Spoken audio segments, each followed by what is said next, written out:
Good boy, Scamp. When it comes to pheasant hunting, South Dakota is by far the best choice. About 7 years ago, I discovered what would become my favorite place in the pheasant hunting capital of the world. And for the life of me, I haven't been able to figure out a reason to go anywhere else since. Located near Miller, South Dakota, Dakota Wild Wings offers the finest pheasant hunting I have ever seen. So like clockwork, last fall I went once again to get my pheasant fix, along with my daughters and wife Christine. With busy families and lives, it's getting increasingly hard to bring this crew of young women together. But in this case, I only had to ask once.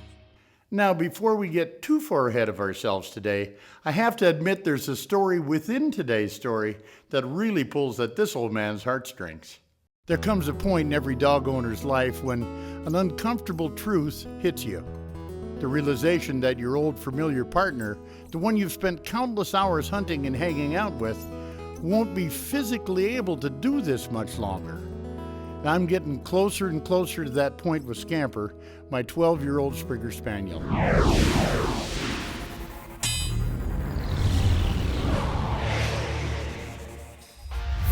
We were greeted in South Dakota with 20 below zero temperatures, and I knew this was going to be a tough hunt for Scamp. Add to the fact that Scamper's hearing is almost gone and he can't find me in a cornfield. So before the hunt even began, I made the decision that we'd stay close, limit the amount of walking he'd have to do in the deep snow, and pretty much take the posting positions. What would I do without you, old fella? For quick introductions, my daughter Jasmine. Freezing cold out here. Danielle. So what do you think the best way is to recognize a rooster if it's, not so close and stuff? Everybody goes by the white ring. I'd say that's about the easiest. White ring and dark head? Dark head, yeah. Okay. MACKENZIE. Flanking can be very frustrating. You get to see a bunch of them go up and come back down, and you can't shoot because you don't know where they are. And KARLEE. It's teamwork. It's not just like sitting in a deer stand by yourself by chance if a deer comes by. It's dog is your team, these people are your team, and it's like you against the birds. It's the best. As well as my wonderful wife KRIS, will be pushing fields with guides and a pack of younger pheasant-crazed dogs with Dakota Wild Wing guides. Rooster! Nice shot! All right, here. Drop. This is fun. I love this. First, we're down.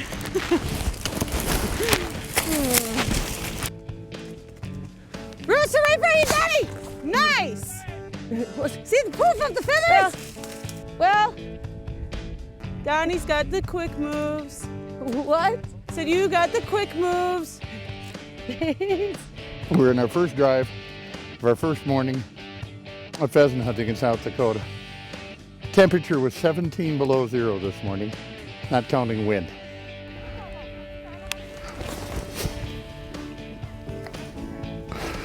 Scamper, hunt him up. Hunt him up.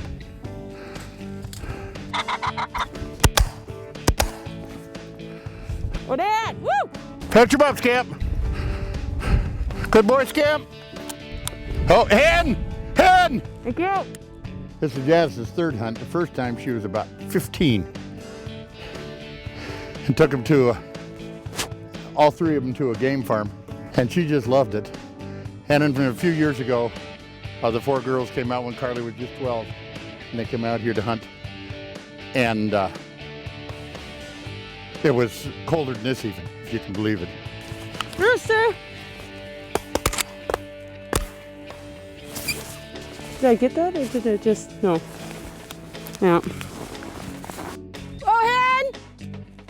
Holy cow, these things blend in like nobody's business. The problem with the weather like this is it gets cold, everybody's got too many clothes on, and it's hard to shoot and get on target when you're hunting. And then on the end of the field, you get all the snow drifting in, so it's really tough to maneuver around, and it kind of makes it miserable but fun at the same time. Rooster, rooster, get him. Oh! Good shot. You know, a lot of people shot at that bird, but it's mine.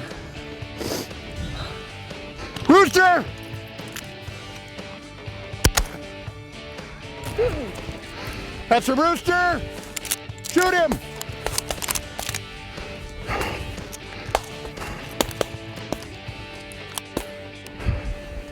Good boy, Scumps. That was great. First field 13. Made I shot 3 times out of about 15. Oh, boy, God almighty. He did good. Yeah, it just made his year. He can retire now a happy boy. Crazy dog. Back now to Dakota Wild Wings near Miller, South Dakota, where my old pooch is ready to go. There's probably nothing cooler than hunting with your own dog and watching him work. I mean, Scamp's getting old. He's 12. He's losing his hearing. But boy, he's not lost his heart or his desire or his ability to please. Just let me at him, Dad. So he brings the bus over to get us ready for the afternoon hunt. Who's the first one on the bus? Scamper. And there he sits all by himself, just waiting for any humans to join. It's wonderful. It's just so wonderful. What a good friend he's turned out to be. What an incredible friend. But as we're rolling and getting set for yet another drive, let me tell you a little bit about my daughter's hunting with me today. Jasmine is the oldest here and has always loved the outdoors. Rooster! When she was young, she was a maniac about fishing and appeared on many shows back in the good old days. And when it comes to hunting, her interests have really evolved as a young adult. She's hunted deer many times, loves turkey hunting, and scored on a caribou quite a few years ago. And she wouldn't think of missing this pheasant hunt for anything. Donnie hasn't had near as much experience hunting as Jazz. Rooster, rooster! But she's gotten more involved in recent years and is really glad she has. Makes you kind of feel alive in a way. You get to be out here in nature. You get to, it's really exciting and it's really fun. And you know, I don't know how to really describe it, but I would regret if I never tried it, that's for sure. Because now that I've started it, I absolutely love it. And you get to kind of connect with everything. You know, like, that's kind of why we're here, I think. Rooster, come on, Kins! Mackenzie has always been just crazy about hunting ever since she was young. 2 hands! Whatever it is, she's just one of those young ladies who grits her teeth and meets the challenge head on. It's pretty cool to see how everybody has a different job. You got blockers, you got flankers, you got walkers. And then you don't necessarily have to do the same thing every time. You can switch it up. Definitely a different hunting experience than a lot of other stuff I've done. But it's still just as fun as everything. So. KARLEE, the youngest in the group, has by far the most hunting experience of all the girls. Did I get that? Yes! Nice shooting! Nice shot, very nice shot. That was beautiful. In fact, she was on her first turkey hunt with KRIS and I when she was just 3 months old and loves hunting of all types by any method. Nice shot, KARLEE! Thanks! I'm cold standing here, but I just got the biggest warmth that came over with, goosebumps when I watched my baby shoot that pheasant. What a treat to go out with your family and do. I was ready for that one too. I was like, you're not gonna get away. I've only watched like 20 of them get away. That's right, flanker of the year. So I've been on like countless hunts in my 16 years of life, but I mean, this one's gotta be one of the funnest ones there is. Oh, take him, KARLEE! Hi, woo! That's my kid. That was a good one. That was a nice one, hon. Thank you. Oh, let's see what I mean. Wow, that's my baby. I'd much rather see her shoot birds than me any day.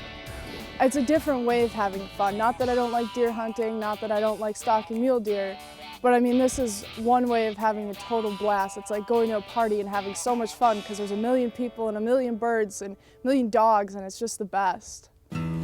Rooster! Too low. Good no shot. That was too low. Well, now these guys can, right? KRIS is yours! There you go! Did I shoot him?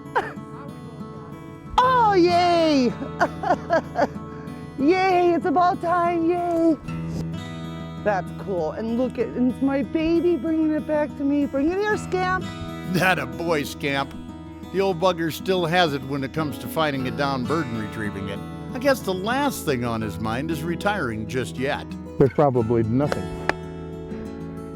that you could do like a pheasant hunt together with your family. It's just phenomenal.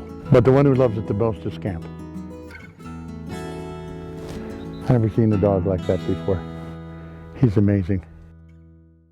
You know, puffball mushrooms are said to be some of the tastiest and fun to cook mushrooms found in the outdoors. And one day after running a few errands, KRIS came home to find a few had popped up in our yard. I'm telling you, I just drove into the driveway and what did I see but puffball mushrooms, and that's exactly what I'm gonna go out and harvest for our dinner tonight. Come with me. The flesh of a puffball is called the gleba, and when they're immature, it's pure white inside and has the texture of a marshmallow. This is when they're edible. Well, now take a look at these treasures. What we're gonna do is simply take them out, and you wanna cut them, because if you cut them and that you see that they're white completely through, you know that they're edible and they are actual puffballs. I like to just put them right into a Ziploc bag, take them right into the kitchen, clean them up a little bit, fry them with a little bit of venison steak, and boy, let me tell you, your meal is gonna be outstanding. Puffballs come in many sizes, some as small as a marble and some as large as a basketball or even bigger. Perfect. There's no discolorations, there's no different colors in here, no pinks or purples. They have to be exactly white, then you know they're edible. The best time for finding puffballs is in the fall, but there is an edible species that grows in the spring, and you can sometimes find giant puffballs beginning the second half of the summer. Now look at these. Look at the different colors in this. I mean this, okay, I'm joking, yeah, it's a rock. But yeah, look at these. These are just a little different looking. And oh, you can see where it's a yellow tint in here. That I'm gonna leave too. That's just, it's not worth taking the chance to get my family sick or anybody else. So you want the nice young mushrooms. Puffballs are ideal for beginning mushroomers because there are no poisonous species and are easy to tell apart from other groups of mushrooms. Normally we find them late summer, early fall, but you know, do your research on any mushroom that you decide to pick, because you want to make sure that, first of all, that they're edible and they're not dangerous to your health. So it's like hunting or fishing, safety first, check them out. And this one just doesn't look right to me, but inside it looks pretty good. I see a little discoloration, so you know what? I'm just gonna leave that one be and just head off and hope I find more. Here's another one. Now I'm gonna tell you something. Let's check this one first.